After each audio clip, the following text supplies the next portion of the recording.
தேர்தல் முடிவில் பார்த்துக் கொள்வீர்கள். என்னை பொறுத்தவரையிலும் மக்களை நம்புகின்ற நான் மற்றவர்களை போல அல்ல. மற்றவர்கள் எதை வேண்டுமானாலும் பேசிவிட்டு செல்கிறார்கள். அந்த நிலையில் நான் இல்லை. மக்கள் நல்ல தீர்ப்புகளை வழங்குவார் என்ற முழு நம்பிக்கை எனக்கு இருக்கிறது. மற்றவர் சொல்வதை போல என்னை டெபாசிட் இழக்க செய்து விட வேண்டும், இங்கேதான் வெற்றி விழா நடைபெறும் என்று கூட சில பேர் பேசினார்கள். அவர்களை போன்றவர்களுக்கு மக்கள் எண்ணங்கள் எப்படி இருக்கிறது, மக்கள் நம்ம என்னை ஆதரிக்கிறார் என்பது எடை போட்டு பார்க்க முடியாதவர்கள் இன்று தமிழகத்திலே எங்கே எடை போட போகிறார் என்பதுதான் என்னுடைய கேள்வியாக இருக்கிறது.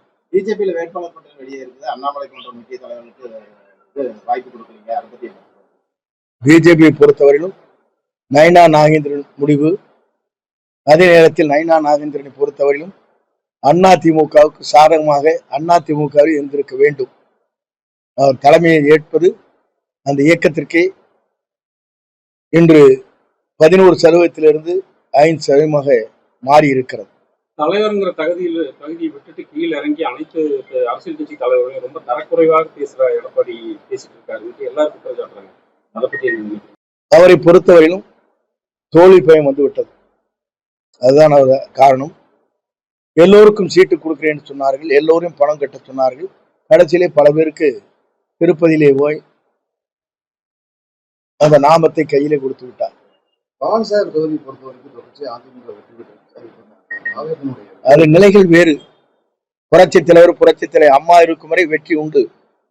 அதற்கு பிறகு இன்றைய நிலைகளை வேறு என்பதை நீங்கள் அறிவீர்கள். நீங்கள் கவலைப்பட தேவையில்லை. தமிழ்நாடு முழுவதும் வீசுகிற அலை, தமிழ்நாடு முழுவதும் ஒரு மாற்றத்தை விரும்புகிற நிலை.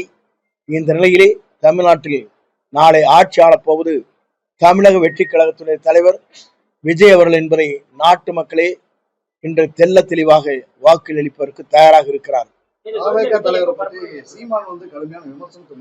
யார் வேண்டுமானும் விமர்சனம் செய்யலாம். காய்க்கின்ற மரத்திலே தான் கல்லடி விழும். பொறுத்திருந்து பார்க்க வேண்டும். அவர் என்னை தோற்கடிப்பேன், என்னை தெருவிலை விடுவேன் என்று சொன்னார்கள். இப்போது அவர் தெருவிலை நிற்கிறார்.